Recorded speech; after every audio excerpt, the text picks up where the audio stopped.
সাপ্তাহিক ছুটির দিনেও রাজধানীর বিভিন্ন সিএনজি ফিলিং স্টেশনে দেখা গেছে দীর্ঘ সারি।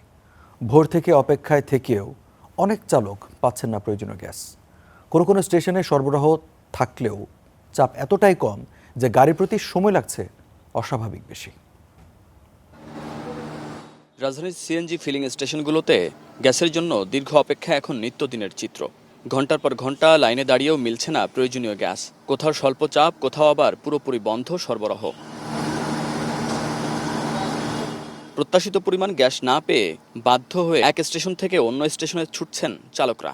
গ্যাসের জন্য অতিরিক্ত সময় ব্যয় হওয়ায় সবচেয়ে বেশি বিপাকে পড়েছেন নিম্ন ও মধ্যম আয়ের চালকরা। দৈনিক কর্মঘণ্টার বড় একটি অংশ চলে যাচ্ছে স্টেশনের লাইনে। ফলে কমছে যাত্রী পরিবহনের সময়, আর সেই সঙ্গে কমে যাচ্ছে দৈনিক আয়।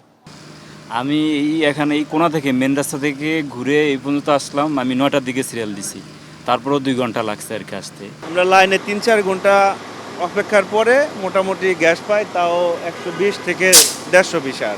100 প্রেসারে গ্যাস নিয়ে তো মনে করেন বেশিক্ষণ চালান যায় না।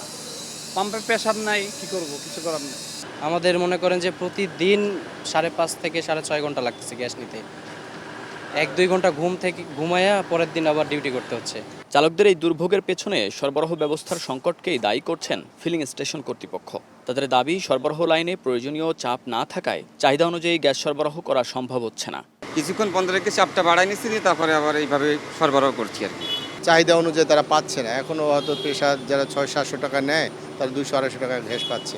ইনলেট প্রেশার আছে 3-এর মতো, 3 PSI।